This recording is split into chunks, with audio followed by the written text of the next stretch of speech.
Hello, everyone, and welcome back to the Daily Dose English. I'm your host, Lisa, and as always, I'm here with my lovely student, Peter. Hi, Lisa. Hi, everyone. I'm so happy to be here again. Today's topic sounds super useful. Daily English habits. Exactly.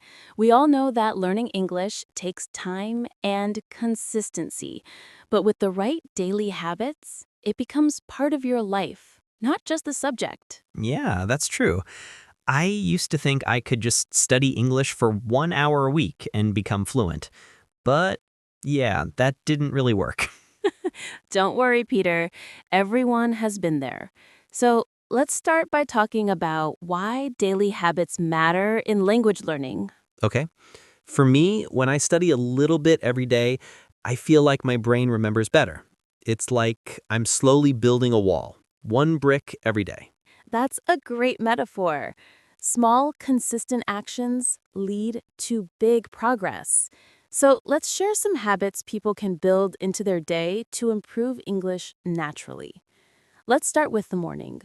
Peter, do you do anything in English when you wake up? Actually, yes. I changed my phone's language to English, so every morning when I check messages, I see everything in English, like, good morning, weather update, your alarm was set. It helps a lot. That's brilliant. Immersing yourself in English like that helps you think in English, too. I also listen to English songs when I brush my teeth. I sing along, well, not very well, but it's fun. That's a perfect start. Music helps you learn pronunciation, rhythm, and even slang. What about you, Lisa? Do you have any morning English habit? I usually read one motivational quote in English right after I wake up. It gives me positive energy for the day and helps me reflect on the meaning of each word. What about when we're on the bus or walking? Sometimes that's wasted time. Good question. That's a perfect time for microlearning. You can listen to podcasts like the Daily Dose English. Ah, nice plug. But seriously, podcasts are great. I listen to them on my way to work. Sometimes I repeat after the speaker to practice pronunciation. That's called shadowing, and it's a very powerful technique. You imitate the rhythm, tone, and pronunciation of native speakers in real time. It feels weird at first, but it really helps me sound more natural. Exactly. Also, if you're walking or taking the bus, you can use apps like Anki or Quizlet to review vocabulary flashcards. Just 5 minutes can make a big difference. Okay, so what about lunchtime? That's a good time for something light. Maybe reading a short article or watching a YouTube video in English. Sometimes I watch short clips from interviews or vlogs. I turn on English subtitles so I can match what I hear with what I read. That's a great way to train your listening and reading together. You can also write down one or two new words you like. Yeah, I keep a small notebook. I write phrases like, that's awesome, or take your time. Those are things I can use in real life. Perfect. Learning phrases, not just single words, helps you sound natural. What about the evening? Evenings are perfect for reflection. I usually tell my students to write a short English journal every night, just 3 to 5 sentences. Oh, I started doing that too. I write things like, today I went to the gym. I met my friend. We talked about our weekend. That's excellent, Peter. When you write, you're not only practicing grammar and vocabulary, but also thinking in English. Yeah. Sometimes I even talk to myself in English before bed, like, okay, tomorrow I will wake up early. It sounds silly, but it helps. That's actually a wonderful technique. Self-talk. It makes your brain get used to using English automatically.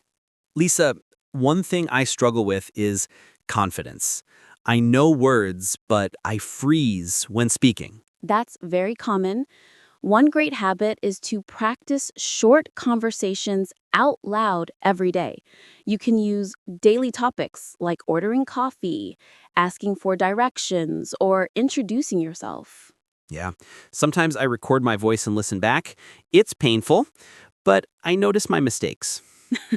Painful but useful. Another habit: find a language buddy. Someone you can chat with for 5 minutes in English every day. I tried that once with a friend online. We called it the 5-minute English challenge. Exactly. Short, consistent speaking practice will help your confidence grow naturally.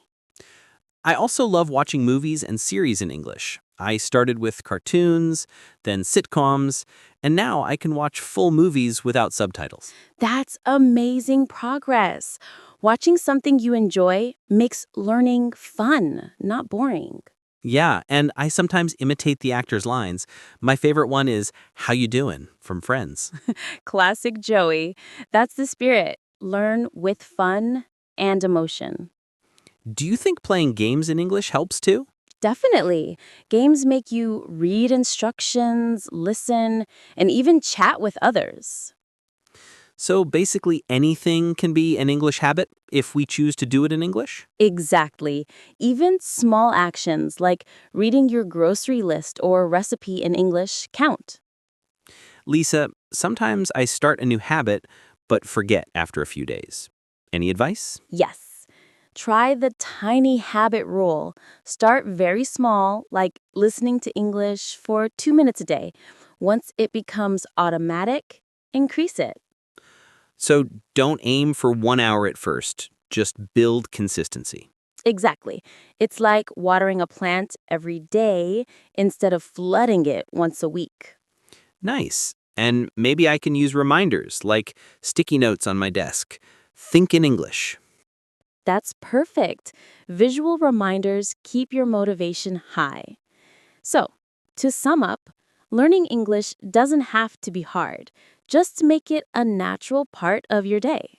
Yes, morning songs, podcasts, journaling, talking to yourself, movies, so many options. Exactly. The key is to make English your lifestyle.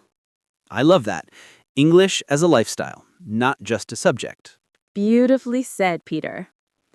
And that's it for today's episode of the Daily Dose English. We hope you enjoyed our chat about daily English habits.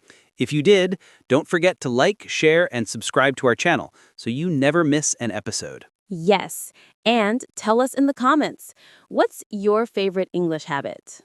Thanks for listening, everyone. Keep practicing, and we'll see you in the next episode. Bye-bye.